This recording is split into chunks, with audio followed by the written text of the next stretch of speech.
That was the turning point. Was exactly when Natalie she no more money coming in. She started hunting for somebody else. And that's when the false accusations came. She knew it was so easy because she had just gone through the system. She simply said I was going to hang her son, threatened. I did no such thing. I said, he walked across the kitchen floor that I was washing. He walked into an office, looked back, went like that, walked back across the floor. I mop it up. He turns around, back. He did it 5 or 6 times. I wanted to hit him with the wet mop right in his face. And I told Natalie when she got home what he done. She would come back and says, yeah, he admits it. Sorry, yeah, you what? Yeah, he admits it. That was it.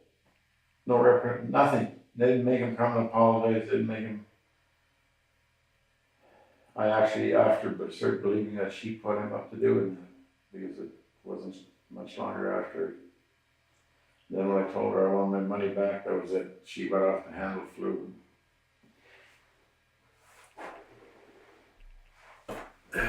Went up to her dad's, and next thing you know, the police are there, and I'm charged with threatening to hang him, when all I said is, if you don't smarten up, I'll string you up. Meaning, listen, kid, do I deserve to go to jail for that?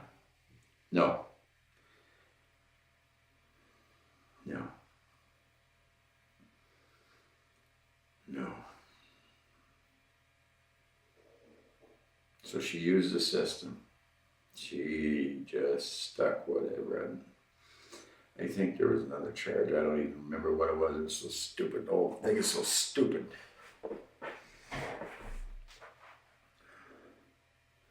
And Anastasia. I was dating Carl Culleton. Anastasia came along. Well, I knew Anastasia way longer than Carl, but I treated Anastasia like a daughter. She was a friend. She lived in my house with her boyfriend.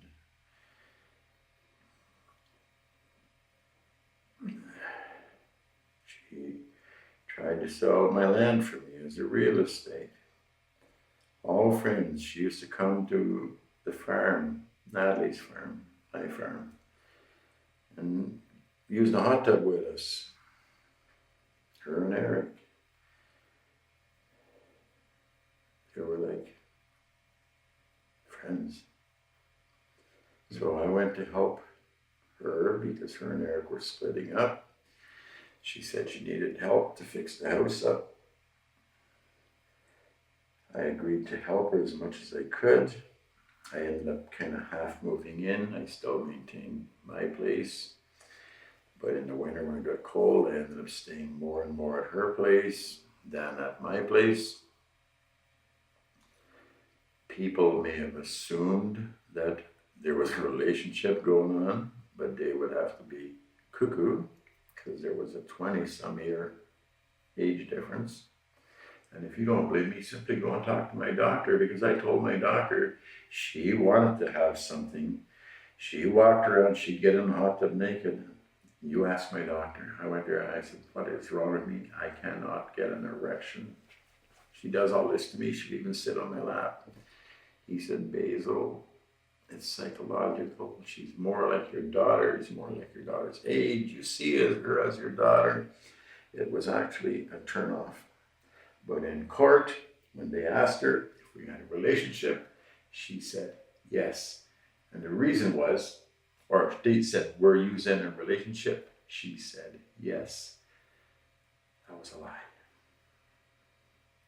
She may have wanted it to be more when she tried to part Carl and I, and eventually she did. Mm-hmm. And Carl knew all of this, and I wanted Carl to go to court and testify that she knew all about Anastasia and me treating her like, or calling her like a daughter, and instead Carl took off with another guy.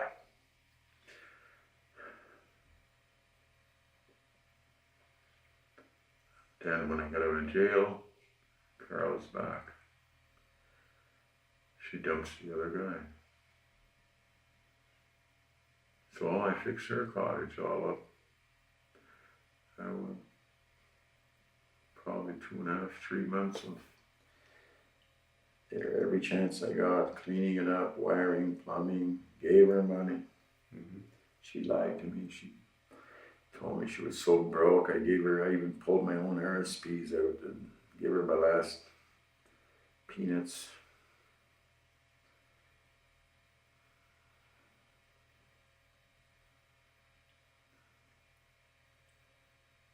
I cleaned the whole place up. Landscaping.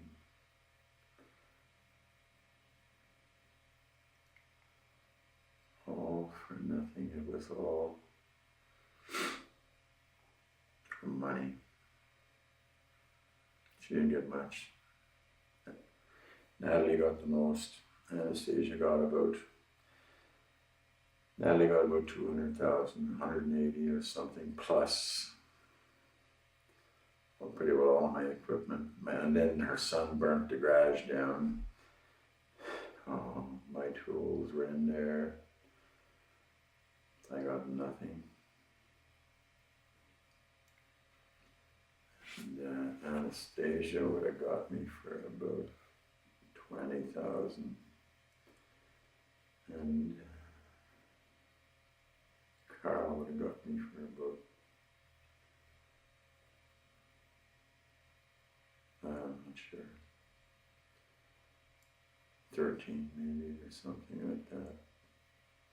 I don't know. And then she went back with her boyfriend and she's laughing. Him and her are laughing, calling me the BF.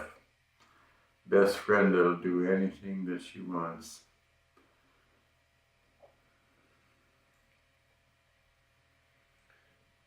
So, all these women used have put you through the ringer over the years and used you. And they're all connected, they all know each other. They've given you such a hard time.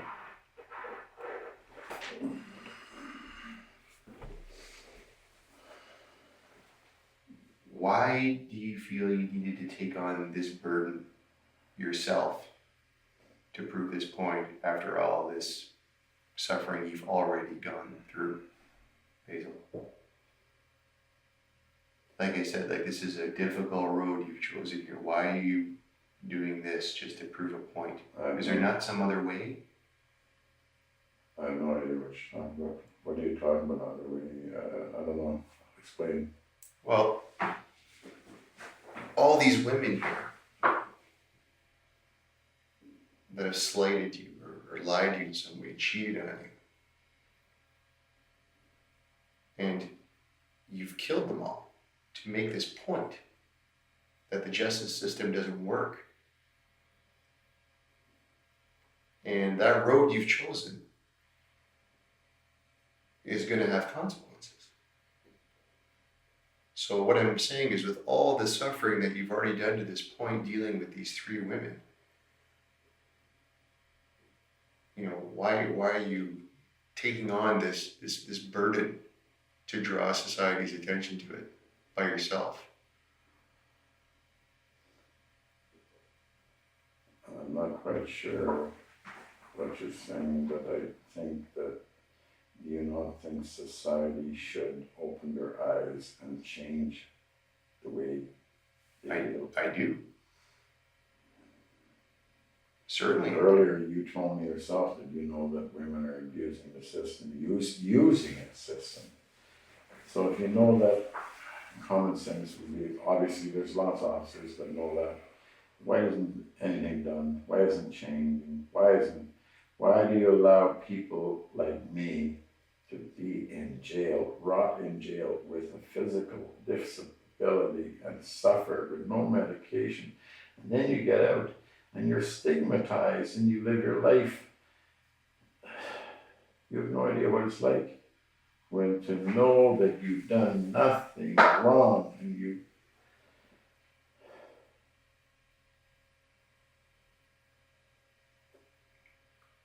guess I'm saying, And Basil, I'm sitting here and I'm telling you how you could quite easily see this by going back and tracking what happened, how the police reacted, the the things where there was also a bipolar girl in there, Laura Kelly. She was dating a police officer. It just always goes back to the police. I drove her, I was a designated driver. I drove her home. 2 cops pulled me over, asked me if I drank, and I said, no, not tonight, I'm the designated driver, carry on. They run my plates, see all those stupid lie, criminal record that I was not supposed to have. They came, chased me down because they thought I was a bad guy, because I had a criminal record that was not supposed to be there. And I ended up being charged. They did not let me blow on the breathalyzer on the roadside. They said I was over. I never even got to put my lips on it. They were listening to music in the car so loud. They were partying. They were half-bombed New Year's Eve. And then they took me to the station and they left me in a cell for like 2.5 hours before they even asked me to blow. And then they thought I was going to blow in the tube for them. And when I finally did go out and to look at the machine, I could see droplets in the tube. I thought, oh God, they're just setting me up. They just put some alcohol right in the tube and they think I'm going to blow it in there. So no, I'm not going to blow. I'll use their trunk. And then after they even, Laura, the girl with me, assaulted the sergeant, Sergeant Macsack. So they throw her in the cell beside me. Later, we're going to try to find out there's no record of her ever even being there. She was in the cell beside me. No record. But Basil, what I see is that you're this gentleman who's a spiritual guy, who seems to live his life by being truthful with people, who clearly has respect for his father, and obviously learned this way to go about living. And here you are being dealt this situation with these women where things are not going your way and you're ending up going to jail and getting your reputation tarnished on things that are not as they seem. But then we have this drastic departure from the guy that you seem to me to be with your actions here this week. I mean, we can talk about the difference between killing and murder, but this is a pretty distinct tangent away from the guy Basil is supposed to be. I don't know what happened. I was reading the Bible the night before. If you go to my house, there's 3 Bibles right on the coffee table. I was reading the Bible. There was a lady from next door came over, Mrs. Rikowski, Elizabeth. I'm sure you were reading the Bible, And but after that, Basil, she talked. Can I keep talking? Why do you keep butting in? I think I'm doing a good job. No, you're not. But you're butting in when I'm trying to tell you something. Her and I were talking about the Bible. She's religious. I am not. I tried to explain to her that I'm not religious, but I am spiritual, and I read the Bible, and I understand it more than most priests, and I will debate the Bible with any pastor or whoever wants to talk, because if they're wrong, I'll show them in the Bible where they're wrong, and I've done it many times. And basically, well, I think one thing about the Bible, if you know, well, hold on there, because you know what, you bring up some good points that I think need attention brought to. Then you ask me to. Well, you have a lot of important things to say, and I can't keep up with a lot of them. I guess that's my fault. But what I'm saying is, the one thing about the Bible and spirituality that I think we could probably agree on, and that the majority of people would, is really, it's about balance. And in an ideal world, which you may or may not be experiencing, justice is about balance. Far from it. Well, that's ideally what it's supposed to be. Supposed to be. And I'm failing to see the connection between these women treating you this way and seeing the balance between that and maybe you know, having your name tarnished or doing some time in jail or being emotionally hurt and you having to kill them to prove a point. That balance seems to me to be out of whack for such a spiritual person. I'm trying to tell you some things I told you. If you go back to the beginning. If I went back to the beginning, I would be mad. I'm not allowed to talk. If I went back to the Do beginning, you want to know? I would be mad. Do you want to know? Or do you not? I do. Well, if you took the time, if the system took the time to look at one case and see how this happened, maybe when there are killings in the world, in the country, in the whatever, maybe they could understand and change things, change the way they do things. Maybe something could change. That is exactly what I've been saying to you all along. So if if an intelligent police officer, like you think you are, would see that if you go back far enough and you find the seed that was sown, and then you see how the corrupt, the bad started where the police don't care and they only want to investigate and make Basil look bad, when in reality they should have been seeing that Basil is the good. And all of that could have changed by simply the police doing the right instead of the wrong, doing the hard instead of the easy.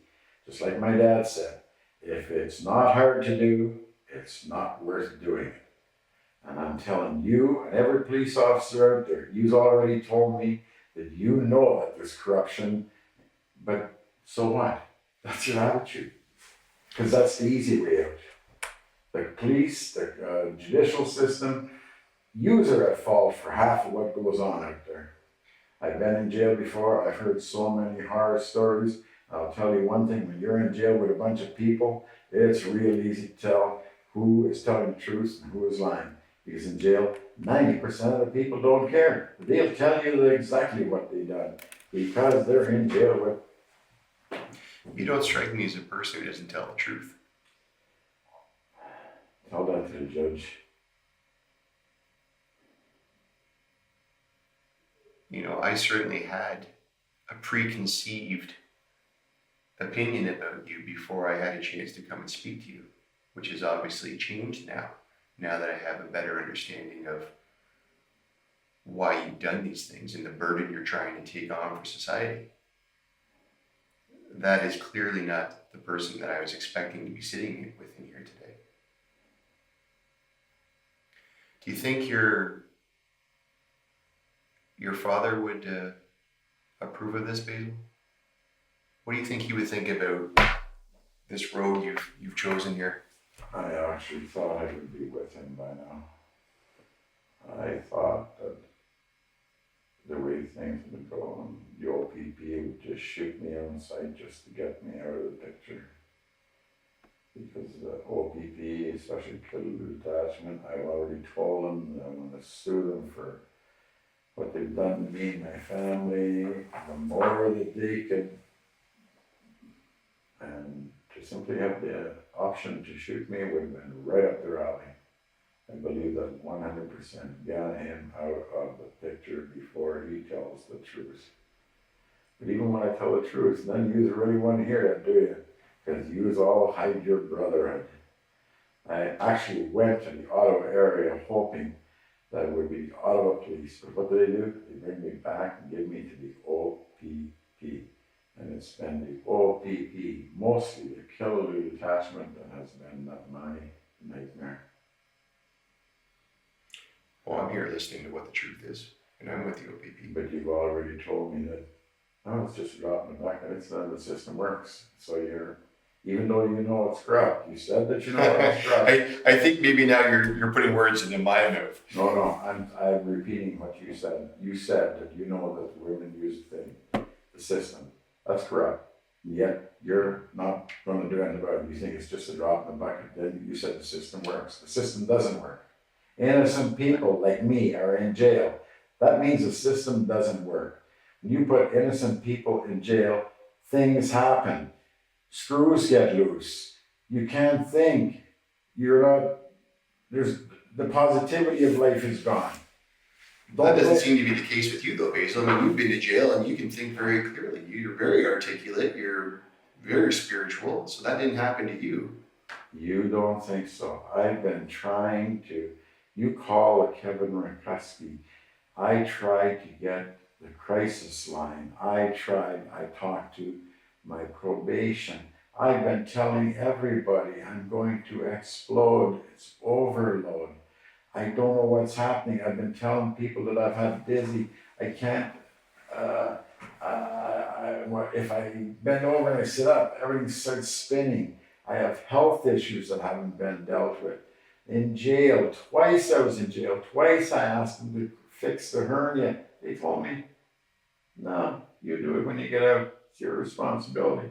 Anytime I haven't got time, I haven't got money, I don't have a vehicle, I don't have everything has been taken from me. So.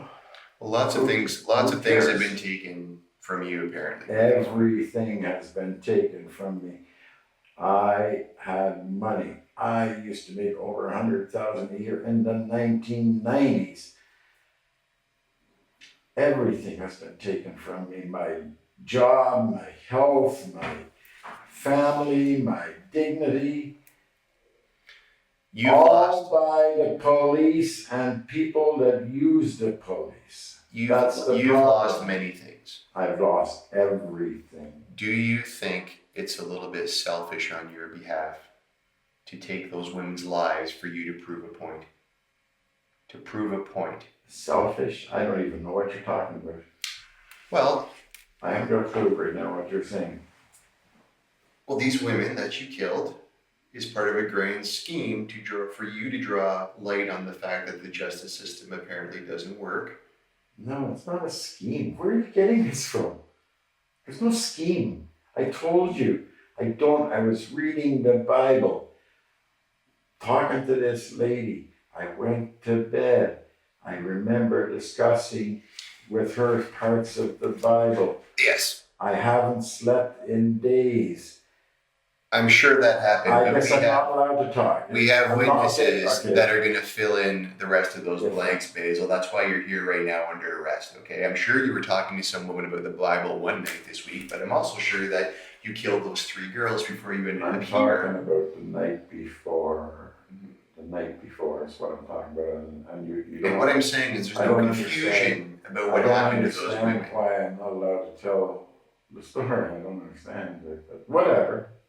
That's more corruption. Don't let him say what. No, I've been listening to you for like 2 hours now tell your story. And I only had one question. The only one I asked was, do you think it was selfish on your part to kill these girls just to prove your point? And more importantly, do you really believe your father would approve of that behavior? The question doesn't even make sense. It has no bearing. It's the question on everyone's mind right now, Basil. Everyone in Ontario is going to want to know the answer to that question. You remember when I told you earlier that when you explain your situation, then people develop an appreciation for why something may have happened, and perhaps they can see themselves in that same situation. And perhaps, Basil, there's going to be people who looked on your actions and thought, you know what? There's a trailblazer. There's a guy trying to make Ontario better by drawing attention to a problem. The median, I don't believe, is the best way you went about it, but I can certainly understand your frustration and what you're trying to do. You don't understand. I'm not going about anything. I'm not trying to get the medium or whatever you're talking about, or I'm not, whatever the words you use. You know every word I'm using. You're a very intelligent guy. I'm trying to remember the word you're used. What was the word you used? I'm not sure which one you're talking about. You're saying that I'm saying that you're mad at the justice system and you want to try and fix it by going about it this way. No. Drawing attention to it. Maybe so it doesn't happen again seems to be some motivation of yours. No. That's my understanding of what you've been saying here for the last 2 hours. Your understanding is completely wrong. That's not what I'm doing. I didn't do something to motivate or whatever you're saying. No, you said justice. This is justice. You wanted justice. You haven't got justice. In fact, you feel you've been shafted by justice. So you've taken justice into your own hands, and these 3 women are dead. And whatever high and mighty spiritual motivation you talk yourself into, at the end of the day, you killed 3 women. They are no longer with us. You and I are here. And people are going to make decisions about you. And I appreciate that you've taken the time to explain your position to me, because I think that's going to help the community understand. Because what they don't want is to think that there's just some serial killer out there running around. Because that's really what it comes down to. You're a guy who's killed 3 women, more than 2. 3 is serial. But you've got this righteous side, and there seems to be some sense of, I need justice, and Ontario needs justice, and I've been kicking all the while from the justice system, and I've had enough. And I'm going to show everybody that this isn't right, there's consequences. That's very clear from everything that you've been saying here this whole time. If you think that this happened because I was going to change the justice system, you are so Oh, I think we both know that it can't be changed. You just want to draw attention to the fact that it's flawed. Can't be changed. Well, it all comes back to the very simple question of why this happened. So why did this happen, Basil? We're having 2 different conversations here at the same time. I'm talking to you about being a police officer, and you know it's wrong. You don't try to change the system. Me, I've got nothing to do with changing the system. This is your time. What is it you want to draw people's attention to? What is it, Basil? I don't want to draw people's attention to anything. You certainly have. You certainly have drawn attention. I want it to be left alone.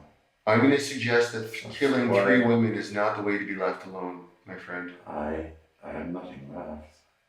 You stuck everything. Well, they've taken things from you, yes. And that's why I say... Use. Your brother had. Me? No, I've taken nothing from you. No, the police have. If the police would have done a proper investigation at any point, any time, and proved, instead of trying to prove that I was guilty when I was not, I want to know more about... proof when I was innocent, nothing would have ever evolved to this point. Couldn't possibly. I want to know more about this investigation you're talking about. I'm going to go and give this to my partner and have her pull out the report because I want to see it, okay? I don't know what you're talking about now. Which That's the Kathy Cernovsky one. Oh, why just that one? Why not look at? Well, no, I've got the other names look at here. 10 of them. All right. Can I have some water, please? Yeah, I was just going to say, can I get you some? You want some water or anything else? Water would be fine. Okay.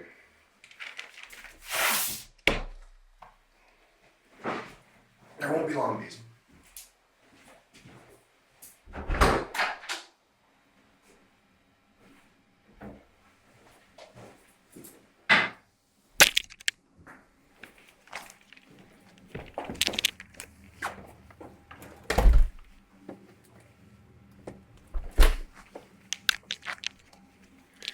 Time now is approximately 11:45. I'm turning off the audio recorder as I stepped out of the room.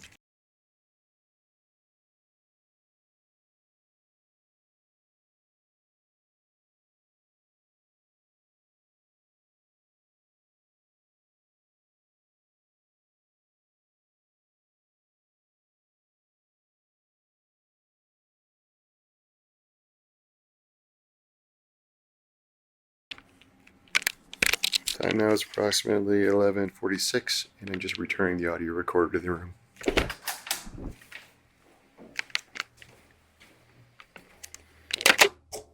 Just gonna get rid of some of this stuff. Are you done with this stuff here, Basil? Water. Yeah, I'm gonna grab that right now. Let's see what's in your way.